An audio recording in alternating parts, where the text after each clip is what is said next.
Welcome back to Building Character, where we figure out how to play as your favorite fictional characters in Dungeons & Dragons. Join the Patreon for these character sheets and a whole bunch more, and like and subscribe so things go according to plan next time you play. Maybe. Today I am so excited because not only are we building my favorite members of the Suicide Squad, Slipknot and Savant, but we also are going to interview them. Now I'm just going to click this Interview Slipknot button. Oh no. That's okay. We still have Savant. Ugh. Okay, what do we have now? Bloodsport and Ratcatcher 2? Really scraping the bottom of the barrel. What the? Let's start off with Bloodsport, because I guess he's older. First, we need to kill Superman, or at the very least, give him a very big boo-boo. Next, we need some cool gadgets. In your hands, anything is a weapon, but weapons are like really good weapons. Finally, we'll actually figure out how to lead a ground team, after the other leader is taken off comms, and the backup leader dies, and Will Smith doesn't feel like doing a sequel, but you're gonna be great at it. For stats, we'll be using the standard point array from the player's handbook. Roll for stats if you want, just keep those multi-classing minimums in mind. Dexterity will be number 1, shooting stuff is good, you don't want to get into a fist fight with the Man of Steel. Intelligence next, Kryptonite weapons can get a little bit complicated. Wisdom after that, sharp shooters need sharp senses. Follow that up with Constitution. If you join the Suicide Squad and dump Constitution, you don't make it out of the opening credits. Strength is a bit low, you're a tough guy, but you're just a guy, so we'll dump Charisma. You're a bad dad, and kind of rough around the edges in general. Robert is a human, but a human is the perfect person to kill Superman with the sharpshooter feat. That lets you take a -5 penalty to your attack roll to add 10 to the damage roll with a ranged weapon attack, fire at max range without disadvantage, and ignore up to 3/4 cover. Ideally, the best way to take out Superman is from very far away before he knows what you're doing. Bump your dexterity and wisdom with your 2 free points, take perception for your skill of choice, and build your own background for sleight of hand and investigation. I want the soldier background, but we can get those skills from your starting class. Besides, Bloodsport's original origin story is that he was a draft dodger, so we can't make him a soldier. He's like the anti-soldier. But we can make him a fighter, giving him proficiency with all weapons. In your hands, anything is a deadly weapon. And since your father trained you to be a killer from the moment you were born, grab athletics and intimidation proficiency for your skills of choice. For your fighting style, archery adds 2 to your attack rolls with ranged weapons, helping alleviate the penalty of sharpshooter. You also get second wind, letting you recover 1d10 plus your fighter level as a bonus action, so you can be part of the well-adjusted and getting the help they desperately need gang. Second level fighters get Action Surge, letting you make 2 actions in 1 turn, once per short rest, letting you shoot with some rapid fire, unless you were using a crossbow or a firearm, or anything with the loading property. Well, then we'd have to hop over to Artificer, letting you become a magical tinkerer. This lets you put tiny magical effects into tiny non-magical items, puffs of smoke, little lights, harmless sensory effect type stuff. You also get spells and cantrips. Message lets you whisper to a creature 120 feet away from you, and they can whisper back. Communicating with the team can be very important. As long as King Shark doesn't need to tell you every time he sees a bird. Magic Stone makes up to 3 pebbles magical. They deal 1d6 plus your intelligence modifier in damage when thrown from a wrist rocket. We'll get a few physical buffs like Long Strider and Jump to add 10 feet to your movement speed and triple your jump distance. Mobility is super important on a sharpshooter. You definitely don't want to be on the ground when a bunch of starfish zombies start running around. Second level artificers get infusions, Kryptonite weapons, to guarantee Superman is in the tomb this evening. Repeating shot removes the loading property from a ranged weapon, makes it magical in terms of overcoming resistances, and adds 1 to the attack and damage rolls. That's +3 to your ranged attack rolls before adding dexterity and proficiency, which should fully balance out the sharpshooter penalty. Enhanced defense adds 1 to the AC of a set of armor or a shield. It even works on tighter leather stuff. It does not have to be plate mail. Sending stones lets you communicate between them for another communication option, and goggles of night let you see in the dark with your bad human eyes. Third level artificers can choose a specialty. Artillerists get even more fancy weapons with the Eldritch Cannon. That can do one of 3 things. It can be a flamethrower that forces a dexterity saving throw on creatures in a 15-foot cube, dealing 2d8 fire damage to those that fail, half as much to those that succeed. You could also make a force ballista that deals 2d8 force damage with a ranged spell attack if you want to hold guns akimbo, or you could use the protector ability to give creatures within 10 feet of it 1d8 plus your intelligence modifier in temporary HP. Each of those effects activate as a bonus action, so you'll still have your action to land a sharp shot or 2. 4th level artificers get an ability score improvement. More dexterity will make you more accurate. That's going to be your primary fire. The Eldritch Cannon is just a fun bonus. Back over to fighter now to make those shots better. 3rd level fighters can choose a martial archetype. Samurai get to give themselves the power of leadership with another skill proficiency like persuasion. You also get fighting spirit to give yourself advantage on weapon attacks as a bonus action once per turn, and you get 5 temporary HP. Since that uses your bonus action, you won't be able to use your cannon on this turn, but making sure you shoot sharply could pay off huge. 4th level fighters get another ability score improvement, letting you cap off your dexterity modifier to always land the bullseye. Wait, that's a different villain. Oh, that's my bad. 5th level fighters get an extra attack, letting you make 2 attacks instead of 1 with your action, or up to 4 with an action surge. Pop a fighting spirit, and that's advantage on 4 rolls with a capped off modifier and a plus 16 damage modifier from sharpshooter. That's pretty gnarly. 6th level fighters get another ability score improvement, start working on your intelligence modifier to get some better tech skills. 7th level samurai are elegant courtiers, letting you add your wisdom modifier to persuasion checks, and you get proficiency with wisdom saving throws. Frightening is generally a wisdom saving throw, meaning we have solved the rat phobia in the build. That's good. There's going to be a lot of rats on screen in like 10 minutes. Get ready for that. 8th level fighters get another ability score improvement, keep moving your intelligence modifier up for your bonus action cannon attacks. 9th level fighters get indomitable, letting you re-roll a failed saving throw once per long rest. It's normally a good ability, but on a samurai who gets an extra saving throw proficiency, it's even better. Believe it or not, the Suicide Squad does not take the safest jobs. 10th level samurais get tireless spirit, making sure that you will always have 1 use of fighting spirit when you roll initiative, and you gain 10 temporary HP instead of 5. Remember, temporary HP doesn't stack, so you'll probably want to use either the flamethrower or forced ballista with a turret. Those are more in character moves anyway. 11th level fighters get another extra attack for 3 attacks on a standard round, or up to 6 with an action surge. That's 6d10 plus 96 damage with a heavy crossbow and repeating shot, which might not totally kill Superman, but it should at least heavily maim him. Let's round this off with more magical damage. That's the big blue Boy Scout's biggest weakness after all. And 5th level artillerists get Arcane Firearm, letting you add a d8 of extra damage to 1 spell you cast from the spell casting focus per round. It works really nicely with Scorching Ray, which shoots 3 fireballs that deal 2d6 fire damage each. You can aim them at 1 person or multiple. Take out a whole camp, just hopefully it's the right camp of bad guys. 6th level artificers get tool expertise, doubling your proficiency bonus with tools you're proficient with. That's thieves' tools you can use to break out of shackles. You'll still have the DM's explosive chip in your neck, but at least you'll be able to scratch your nose. You also get 2 more infusions. A rope of climbing is weird and complicated, but the short version is, it's a rope that climbs. Cap of water breathing lets a creature breathe underwater, so now you won't die when you dive in like Weasel did. You gotta feel bad for Weasel. Not really, he's a child killer, but like, hey, he looks like a little buddy. 7th level artificers get Flash of Genius, letting you add your intelligence modifier to the ability check or saving throw of a creature within 30 feet of you. That means you can be a great leader without having a friendly disposition. Or you could add it to saving throws to make sure you make it to Suicide Squad 3. Or the Suicide Squad 2? They're pretty much just scrapping the first one, right? I mean, they named the sequel in a way so that the first movie has like no SEO anymore. It's hilarious. 8th level artificers get our last ability score improvement, cap off your intelligence modifier to maximize your tactical efficiency, and to make sure you don't die. Our capstone is the 9th level of artificer, giving you an explosive cannon, adding an extra d8 of damage to your cannon attacks, and you can make it explode, forcing a dexterity saving throw on creatures in a 20-foot radius, dealing 3d8 force damage to those that fail. I think bumping your power up is better. I'd just keep flamethrowing or forced ballistaing. But if you like 20-foot radius spheres of dexterity saving throws, it's a good thing you also get Fireball as an artillerist for free, dealing 8d6 fire damage to creatures that fail a dexterity saving throw in a 20-foot radius sphere. Make sure that the rest of the team is out of the area before you shoot the missile. Other than King Shark, he's probably fine. You can also grab another spell of your choice, and if you think I'm going to miss an opportunity to sing the praises of haste, you don't know me very well at all. That'll give you plus 2 AC, doubled movement speed, advantage on dexterity saving throws, and an extra action to dash, disengage, hide, use an object, or make 1 more attack. Your attacks are really good with Sharpshooter. There's a penalty where you have to take a round off of actions and reactions when the spell ends, but you're going to wrap things up way before that. Now that we've hit level 20, let's figure out how viable this build is. First, you pump out the damage with Sharpshooter and Repeating Shot for attacks that deal 1d10 plus 16 damage each, 3 attacks in a standard round for 3d10 plus 48, Haste to add another attack to that for 4d10 plus 64, Action Surge to add 3 more attacks for 7d10 plus 112, and a bonus action shot from your Eldritch Cannon to add 3d8 force damage on top of all of that. That is 1 dead Justice League member. You're also great at saving throws with 3 proficiencies, Flash of Genius and Indomitable to make sure you're making it out alive. Finally, your range is massive, meaning that you can take people out before they even get into melee range.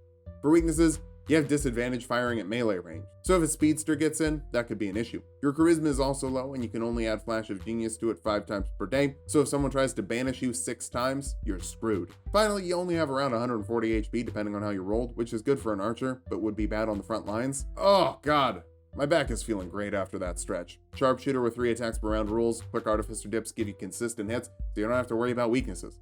But if you're gonna go on the most dangerous missions, you need to be the best, and you need to have the best friends. Lots of friends. Let's make a lot of friends.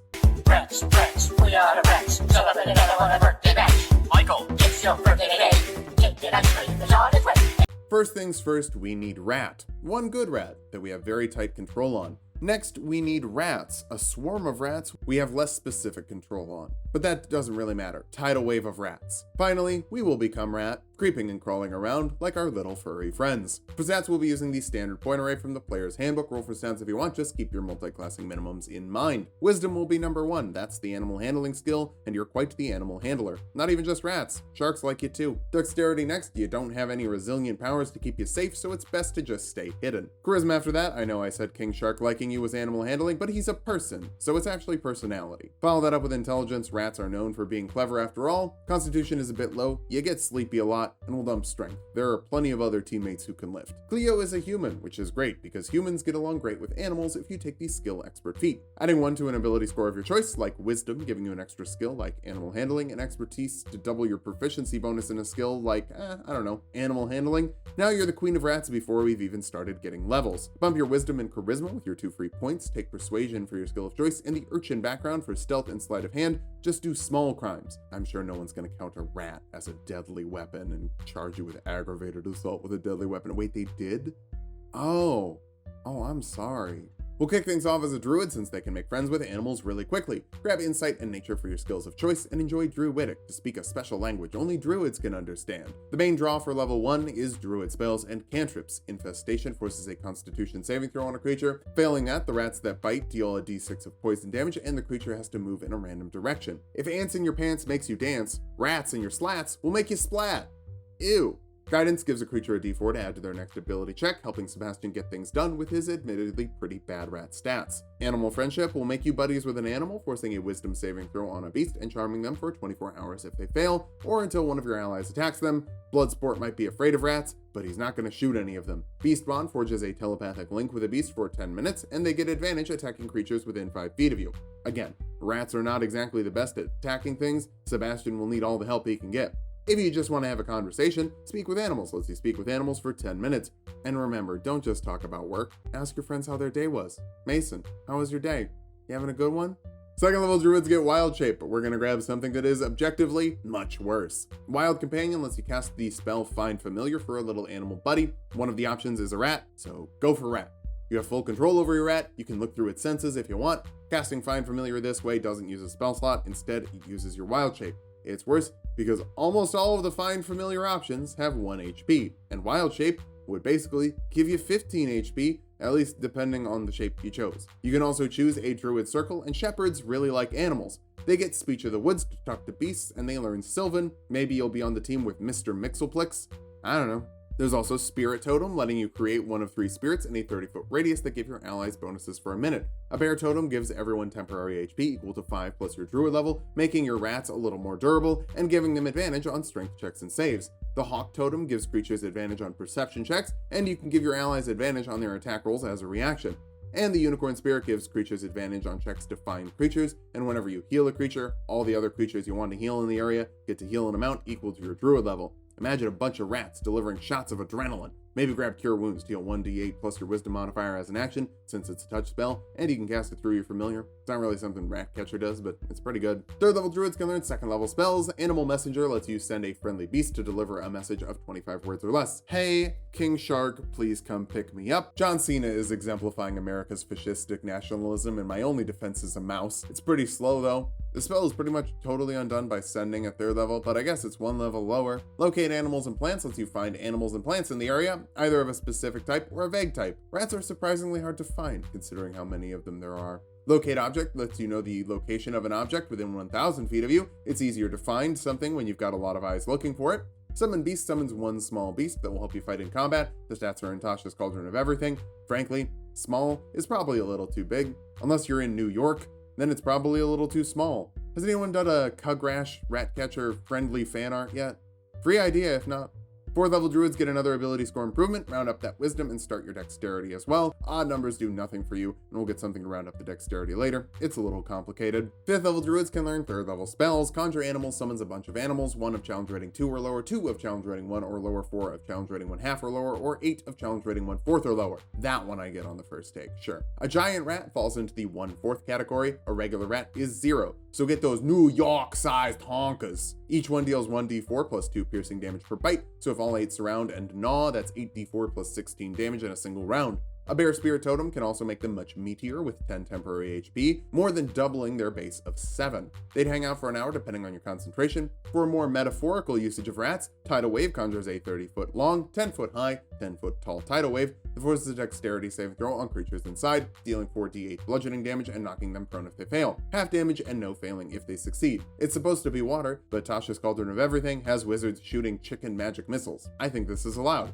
especially considering Cleo definitely makes a big splash with those rats. 6th level Shepherd Druids are mighty summoners, giving the creatures you summon an extra 2 HP for every hit die they have, and their attacks are magical in terms of overcoming resistances. I would imagine Starro has a pretty thick hide and your rats have no issues getting through. Giant rats have 2d6 hit die, that means that they're going to be summoned with a base 11 HP and buffed to 22 with the temporary HP from Bear Spirit Totem. If your rats can take 2 hits, that wastes a lot of enemy time. 7th level druids can learn 4th level spells. Charm Person forces a wisdom saving throw on a creature, failing that they're charmed by you for an hour. Nanaue isn't quite a humanoid, not quite a beast. That generally means monstrosity. He likes you though. He felt bad for almost eating you. Dominate Beast forces a wisdom saving throw on a beast, failing that they're under your control. To be fair, it doesn't have to just be rats, but it does if you're playing the character. Freedom of movement lets you ignore difficult terrain. Things that would slow you down can't, including paralyzation and restraint, and you can break out of non-magical restraints with 5 feet of movement to have a rat break you free. Still have the chip in your neck though, that's not great. Locate Creature lets you find any creature within 1,000 feet of you and what direction they're moving in, if they're moving. If you have a rat somewhere, you have eyes somewhere. 8th level druids get another ability score improvement, cap off your wisdom modifier for the best friends a gal can have. Rats. You've seen Cinderella, right? Cleo is Cinderella, but her rats eat people's eyes instead of making clothes. 9th level druids can learn 5th level spells. Awaken lets you give a beast or plant an intelligence of 10. Beast is obviously the in-character move. Plant would be a more frequently used Batman villain. This will get you a rat that you don't have to keep summoning until it dies because it only had 20 hit points, if we're being generous. Insect Plague is supposed to be bugs, but I won't tell if you don't. You create a 20-foot radius of tiny biting beasts that lightly obscure the area and create difficult terrain, forcing a constitution saving throw on creatures inside and dealing 4d10 piercing damage every time that they fail. They re-roll it at the end of their turns, so it can keep biting and biting every round. I think it should deal more damage to larger creatures, since that means more tiny stuff is biting, but that's homebrew stuff. I don't use that in this series, but I have another series where I make homebrew, you could check that out.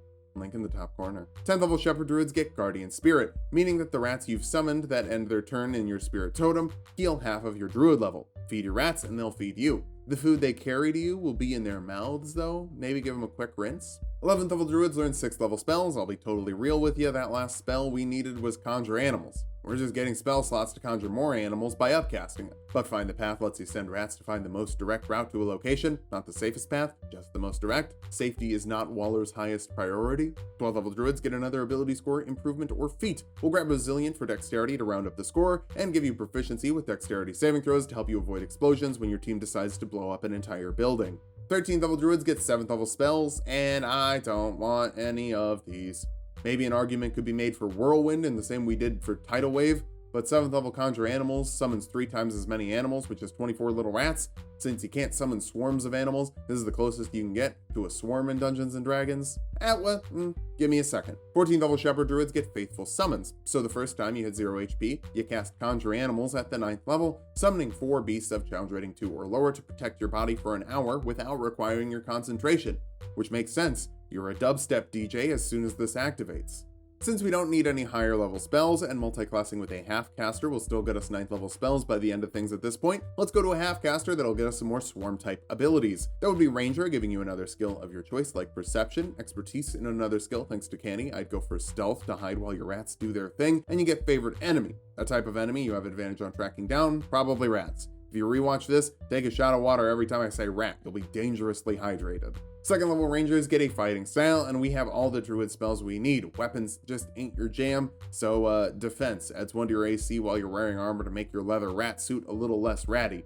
Or more ratty. You also get ranger spells. Long Strider adds 10 feet to your movement speed to boogie a little faster, and Jump triples your jump distance to jump a little further. Mobility is important if you're living on the streets, but not as important as rats. So the 3rd level ranger will go Swarm Keeper. It's not just for bees, it can also be for rats. You get Gathered Swarm, which lets you send some rats to aid you once per round when you hit someone with an attack. You can either add a d6 of piercing damage, force a strength saving throw on them to move them 15 feet horizontally, or move yourself 5 feet, surfing on a wave of rats. 4th level rangers get another ability score improvement, bump your dexterity so you can hit things since you need to hit creatures to activate Gathered Swarm. Just use a knife or something with finesse. 5th level rangers get an extra attack, letting you make 2 attacks instead of 1 with your action. It's not really for you, but we'll get something very important next level. Our capstone is the 6th level of ranger for roving, adding 5 feet to your movement speed and giving you a climbing and swimming speed. If you don't have a swimming speed, you die like Weasel. And you're not a weasel, you're a rat. Now that we've hit level 20, let's figure out how viable this build is. First,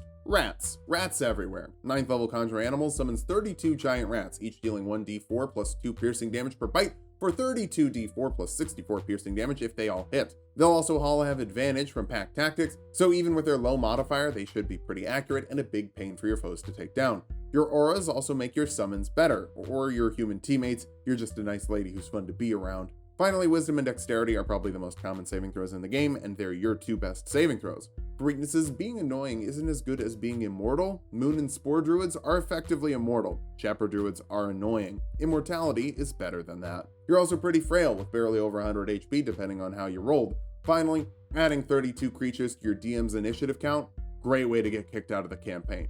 You're going to need to find a solution to rolling 32 attacks per round, or everyone is going to get tired of your 12-minute turns. But if you're as nice as Ratcatcher 2, they're going to let it slide. And they'll definitely let it slide if your best friend / father figure is as deadly as Bloodsport. Lock and load, call the vermin, and get things done quickly and safely. Just watch out for interdimensional threats, or DC's newest superstars could be shooting star rows. Thanks for watching. If you liked the video, subscribe for more. We're making double videos every day this month. Join the Patreon for these character sheets and a whole bunch more. And sub to Tulok and Mango for more Tulok fun.